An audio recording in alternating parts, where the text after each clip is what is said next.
Thank you, Gene, very much. And thank him for recently banning men from competing in women's sports. That's a big deal. Thank you very much. It's amazing the way I don't hear any applause for that when everyone feels it. It's a 97, don't worry about it, Gene. That's a 97-3. It's not 80-20, it's 97-3. But nobody wants to clap. It's crazy. Yeah, Trump, I'm thinking maybe, just maybe, you find yourself begging for applause because everyone knows you make constant mistakes. And now you've just made another one. That's right, in today's top story, Donald Trump just exited his secret Epstein meeting and then made an instant mistake. How's it going, everybody? Hunter Avallone here with Occupy Democrats. Welcome back to another video. Now, this Epstein issue is tearing MAGA apart at the seams. And now, one of Epstein's victims' lawyers have spoken out. I do believe that there should be a joint hearing by the House committees and the Senate committee. I'm aware that the House subcommittee is issuing subpoenas for many people in the list that they've already developed, including many former attorney generals. I think that they should add to that list former United States Attorney for the Southern District of Florida, Alex Acosta. In addition, I think they should subpoena Deputy Attorney General Todd Blanche and Attorney General Pam Bondi. Finally, victims and survivors of Jeffrey Epstein and/or Ghislaine Maxwell should be invited to appear before the House and Senate committees to share how they were victimized by Jeffrey Epstein and Ms. Maxwell, the impact on them of these crimes, and how the criminal justice system has helped them or failed them. Victims should not be subpoenaed or compelled in any way to testify, but they should be invited. Some may wish to testify, but they should be invited and not compelled.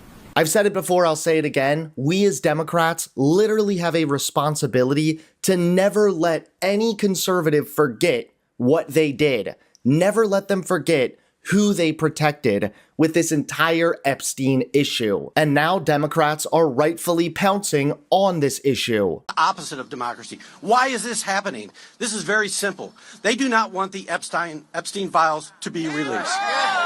They don't want those released. This is a simple thing. It's not only a grab for power. It's not only a grab for power. Their policies have been horrible. They see their numbers going down. They've been hurting people across the country to give billionaires tax breaks. And now they want to protect them for child.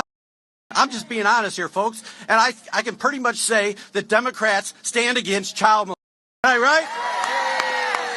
But for Trump, things just go from bad to worse. That's right. In today's top story, Trump exits the secret Epstein meeting, and then he made an instant mistake. Take a look. Mr. President. The two Kevins, very good. Mr. President, is Vice President Vance hosting a gathering this evening to talk about how to respond to the Epstein situation? Is he working on what? Is he hosting some kind of gathering of top advisors this evening to talk about how to respond to the Epstein situation? I don't know. I could ask you that question. I don't know of it, but I think here's the man right here. I saw a report today, and it's completely fake news. We're not meeting to talk about the Epstein situation, and I think the reporter who reported it needs to get better sources. Look, the whole thing is a hoax. It's put out by the Democrats because we've had the most successful 6 months in the history of our country. And that's just a way of trying to divert attention to something that's total bullshit. Okay? You just watched that moment. A reporter asks a simple yes or no question. Is Vice President J.D. Vance hosting a gathering to discuss the Epstein fallout? Trump's response, a textbook mistake. Instead of answering directly, he tries to joke. I could ask you that question, but within seconds, the tone shifts. Suddenly, he's lashing out, calling it fake news, trashing the reporter's sources, and going off about how the whole thing is a hoax and bullshit pushed by Democrats. That kind of emotional whiplash is the story. This wasn't confidence. Trump was rattled. This wasn't deflection. It was panic. Trump's biggest mistake here is pretending this is a joke when it clearly bothers him.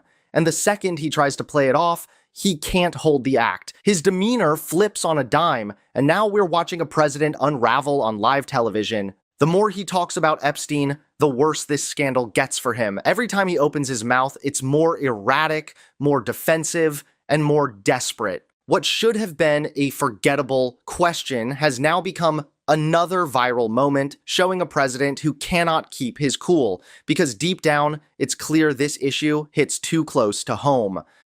Thanks so much for watching. Please click that like button and subscribe to Occupy Democrats so that you can stay informed and help us stop Donald Trump.